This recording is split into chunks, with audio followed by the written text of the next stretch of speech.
మరి పిఎస్ఎస్ఆర్ ట్రస్ట్ మరి శ్రీనివాస్ సార్ గారికి ప్రత్యేకంగా నమస్కారాలు ధన్యవాదాలు కూడా తెలియజేస్తూ ఉన్నాను. మరి చిన్నగా మొదలైన మియాపూర్లో మొదలైన ఒక ట్రస్ట్ ద్వారా ప్రారంభించి సెకండ్ బ్రాంచ్ మా బొల్లారంలో పెట్టడం జరిగింది. నాకు తెలిసి 2011-12 మధ్యలో మరి బొల్లారంలో నా దగ్గరికి వచ్చి, అన్న మనం ఇక్కడ ఒక బ్రాంచ్ పెట్టాలనుకుంటున్నాం, మరి ఇక్కడ ఉన్న పేద విద్యార్థులందరికీ ఉచితంగా విద్యను అందించి మంచి మెరిట్లో పాస్ అయ్యే విధంగా నేను అన్ని బాధ్యతలు వహిస్తానని చెప్పడం జరిగింది ఆ రోజు నాకు. మరి ఇక్కడ ఎక్కడైతే అకామిడేషన్ లేదు, మరి ఇక్కడ విద్యార్థుల గురించి మీరేమన్నా హెల్ప్ చేయగలుగుతారని అంటే, ఆ రోజు మరి ప్రభుత్వం కొన్ని రూమ్స్ ఉండే, ఆ రూమ్స్ మళ్ళీ ఇవి బాగున్నాయి అన్న మీరు చూసుకోండి అని నేను సార్కి చెప్పడం జరిగింది. మరి అకామిడేషన్ సరిపోతుంది, ఇక్కడ బాత్రూమ్స్ కానీ అన్నీ కానీ అకామిడేషన్ ఉండే, మరి ఇది సరిపోతుంది అంటే ఆ రోజు సార్కి అక్కడ ఇచ్చి సౌకర్యం అక్కడ ఉన్న బొల్లారం పిల్లలందరూ కూడా సౌకర్యం కల్పించడం జరిగింది. మరి ఆ రోజు నుంచి నాకు సార్తో అనుబంధం ఏర్పడడం జరిగింది. మరి సార్ వచ్చి బొల్లారంలో ఏదైతే పిల్లలందరినీ గ్యాదర్ చేసి అక్కడ స్నాక్స్ పెట్టి మరి స్కూల్ అయిపోయాక మంచి విద్యను అందించి మంచి ప్రోత్సహించడం జరిగింది.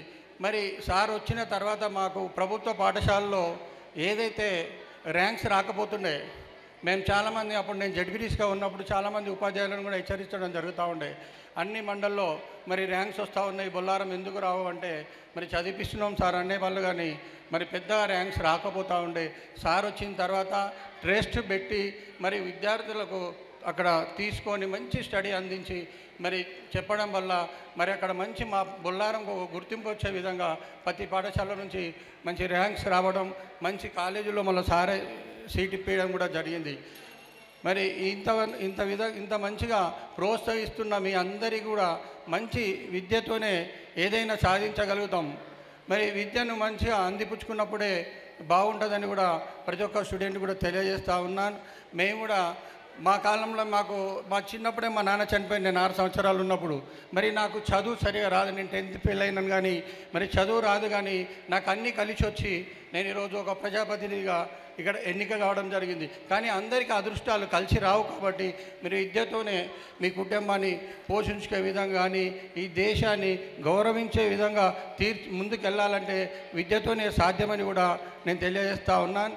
మరి అదేవిధంగా మంచి విద్యను అందించుపుచ్చుకొని ఒక ఐఏఎస్ ఆఫీసర్గానో ఒక ఉపాధ్యాయుడిగానో మరి వివిధ రంగాల్లో మీకు ఏదైతే ఇష్టం ఉంటుందో ఆ రంగాల్లో ముందుకు వెళ్ళాలని కూడా సభముఖంగా తెలియజేస్తూ మరి సార్ గారికి అన్ని విధాల మళ్ళా నేను సహాయ సహకారాలు కూడా ఉంటానని చెప్తా ఉన్నాను.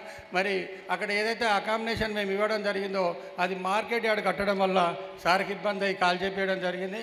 మరి ఒక 150 గజాల స్థలం కావాలని అడుగుతూ ఉన్నాడు. మరి నేను కూడా ఎందుకైతే ట్రస్ట్ తరపున నువ్వు ఫ్రీగా చెప్తున్నావు కాబట్టి నేను కూడా మా పైన ఉన్న అధికారులతో ఎంఆర్ఓతో కూడా ఒకసారి చర్చించి ఏదన్నా అవకాశం ఉంటే మాత్రం 100% అక్కడ ప్లేస్ ఇప్పించి మీకు ఏదన్నా ఇండస్ట్రీతోని కట్టించే బాధ్యత కూడా తీసుకుంటానని కూడా తెలియజేస్తూ ఉన్నాను. మరి మీరందరూ కూడా మంచి విద్యను అందిపుచ్చుకోవాలి.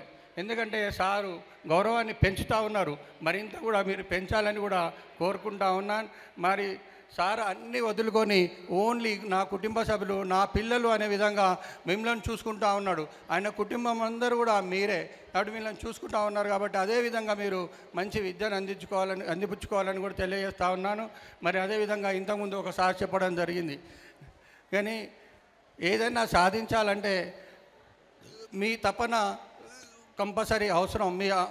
మీరు తపనతో ముందుకు వెళ్ళినట్టయితే తప్పనిసరి సాధించడం జరుగుతుంది. మరి ఏదో అంగవైకల్యం ఉందో లేకపోతే మేము పేద కుటుంబంలో పుట్టినాం మేము ఆ స్థాయికి వెళ్తామా అనేది మీరు మనసులో పెట్టుకుంటే ఎక్కడ కూడా వెళ్ళలేరు. పేద కుటుంబంలో పెట్టిన వాళ్ళు కూడా ఈరోజు కలెక్టర్గా కానీ ప్రభుత్వ పాఠశాల చదివిన వాళ్ళు ఐఏఎస్ ఆఫీసర్గా వివిధ మంచి ఇండస్ట్రీ కానీ అన్నీ కూడా పెట్టడం జరిగింది. సారు సహాయ సహకారాలతో మరి పరిశ్రమ వాళ్ళు కూడా ఇక్కడ రావడం జరిగింది. ఆ అన్నలు కూడా మీకు మంచి ఉద్యోగాలు ఇప్పిస్తానని కూడా చెప్పడం జరుగుతూ ఉందంటే అన్న కూడా ప్రత్యేకంగా ధన్యవాదాలు అన్న. మీరు అదేవిధంగా ప్రోత్సహించాలని కూడా తెలియజేస్తూ ఉన్నాను. ఇక్కడ మా పరిశ్రమ వాడల్లో చదువుతాలంటే అంత పేద కార్మికుల కుటుంబాలన్న అక్కడ మీరు 30,000 ఇప్పిస్తా అంటున్నారు, సంతోషం. ఎందుకంటే వాళ్ళ తల్లిదండ్రులు 20 సంవత్సరాల నుంచి ఒక కంపెనీలో పనిచేసిన 12,000 నుంచి 15,000 లోపలనే వస్తాయి తప్ప అంతకన్నా ఎక్కువ రాదు. నేను కూడా అందుకే వాళ్ళ కుటుంబ పిల్లలందరూ చెప్తాను, మీరు ఉన్నతమైన చదువుకుంటే మీకు 15 నుంచి 20,000 రూపాయలు, 25-30,000 రూపాయలు స్టార్టింగే వస్తాయి. మీ కుటుంబాన్ని పోషించడానికి మంచి అవకాశం ఉంటుంది. కాబట్టి ఈ విద్యతోనే అన్నీ సాధించవచ్చు అని చెప్పి తెలియజేస్తూ, మరి సార్ కూడా, నేను శ్రీనివాస్ సార్ కూడా ప్రత్యేకంగా ధన్యవాదాలు సార్. మీకు ఎప్పుడూ రుణపడి ఉంటాం. మేము ఏది ఉన్నా మా వంతు సహాయ సహకారాలు అందిస్తానని కూడా తెలియజేస్తూ సెలవు తీసుకుంటాను.